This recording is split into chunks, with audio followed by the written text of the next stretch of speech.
Procrastinating.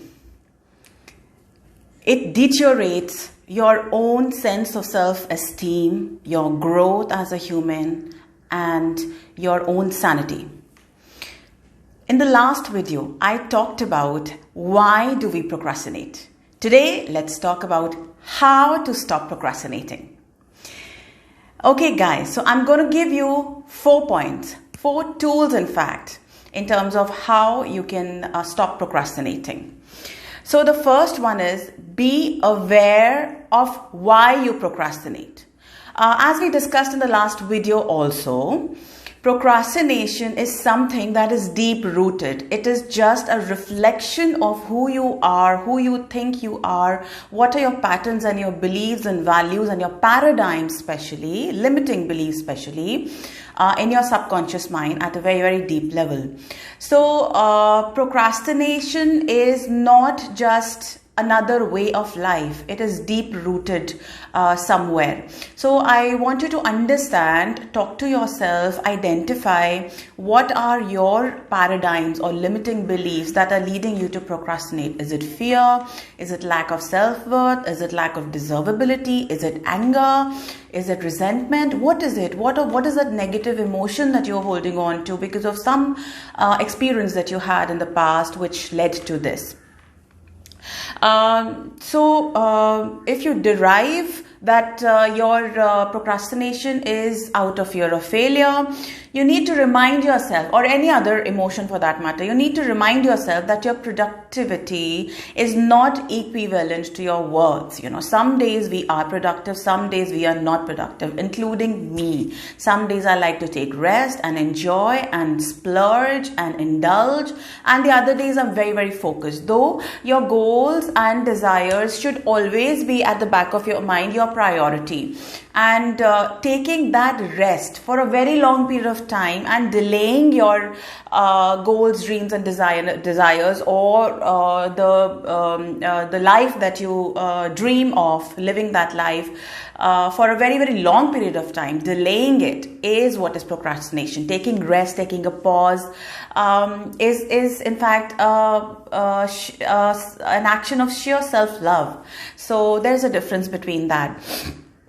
So understand, where are you attaching your worth to these things, and you must understand that your self-worth doesn't derive from any action or any materialistic wealth or anything that you have or you procure or you possess or you own. It is simply being that beautiful human that you are. It is upon how kind you are. It is upon your traits, characteristics, your virtues, your values and beliefs of kindness and compassion, of thoughtfulness, of your vulnerabilities, how safe you feel to express yourself and how authentic you are. What is that integrity, that intensity of integrity that you live your life by? So that is where you must derive your self-worth from. If you're being yourself, if you're true to yourself, you are worthy of everything. There's no guilt which needs to be involved anywhere, right? Okay, number 2 is, who do you want to identify as? Before thinking about the work you have to do, quickly remind yourself of who you want to be seen as. Do you want to be seen someone hardworking?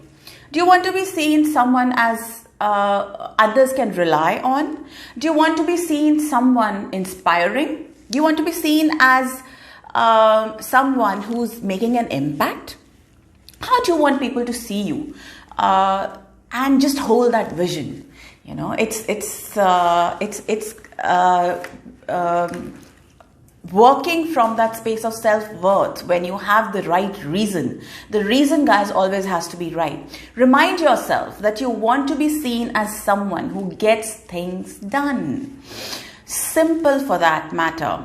You want to be perceived as a more reliable and trustworthy person wherever you are. It's all about touching the lives, touching the souls of people, whoever you meet, and just leaving a trail of your magic so that, you make a permanent mark, a permanent impact on their hearts and souls and minds, and you make a difference. So the goal should be, wherever you are, whosoever's life you touch and you meet them, they should never be the same after you leave that space, after meeting you. They should be better than before. Number 3, create a timeline with specific deadlines. In this perspective, I'd like to say having just one deadline for your work is like inviting to procrastinate. Why? Because when you have just one deadline, you will definitely procrastinate because you think that you have time, and you keep pushing everything back and just go in that comfort zone, very comfort zone, where you procrastinate until it's too late. It's again, getting in that loop of procrastination. So your timeline must be written by hand on paper. Guys, create a journal, maintain a journal, maintain a vision board, maintain, visualize your dreams, goals and desires, and divide them, segregate them in very measurable, specific goals, short-term goals. And your timeline must be detailed enough for you to tell yourself this: if you don't finish this by today, it's going to jeopardize everything else you have planned after that. So it should be that much in detail, your timeline, and the deadlines as well should be so specific. Every single day there should be a deadline in terms of what chores or what goals you have for today that you have to reach before you go to sleep, so that the rest of the timeline doesn't get jeopardized or in a mess.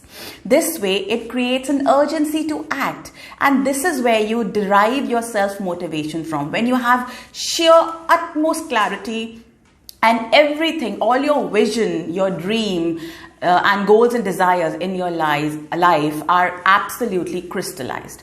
Number 4, make distractions as inconvenient as you can. So distractions are everywhere. We live in a world where there's so much of exposure. There's everything is at just a click of a button. And it's so very easy to get distracted. Social media, a big distractor. So there are many ways to overcome this. So you can create a new user account for you to work, especially for your laptop, from your computer, wherever you work from. So to work, you have a specific and altogether a different account, so that there are no distractions. Secondly, what you can do is you can use certain apps which are available to block social media for a while, for the time that you want to focus on whatever job you're doing.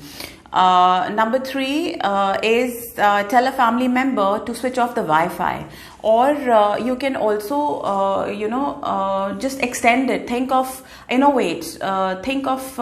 fresh ideas in terms of taking these tools in other areas of your life also. For example, if you want to lose weight, you can stop buying all the groceries that are junk, that have long shelf life. It's as simple as that.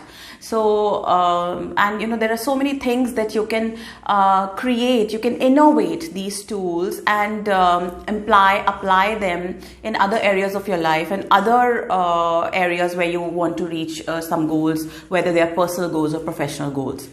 What you can do is you can just simply tell yourself that what is that hunger that you have for this particular goal to be met? Why do you want it? What is the reason that you really want to achieve this goal? Be very clear with the reason. Once you're very clear with the reason, and the reason is progressive, it is something that you're doing for yourself, not to please anyone, not to prove anything to anyone, but because you want to do it for yourself. It adds value to your life. It will be a self-motivation space for you. And yes, that's about it. I hope this content was of value for you. I'm looking forward to the feedback. Up next is how to stop caring what other people think of you. And I invite you to subscribe to my YouTube channel and follow me at Soulful Raman on Instagram. And enjoy the content which I am sharing right now in the present and also in the near future and beyond. And I'm so happy to be here. This is Dr. Ramandeep Kaur. And looking forward to see you soon. Remember that you got you and you're so very good enough. Take care. Bye-bye. God bless. Lots of love.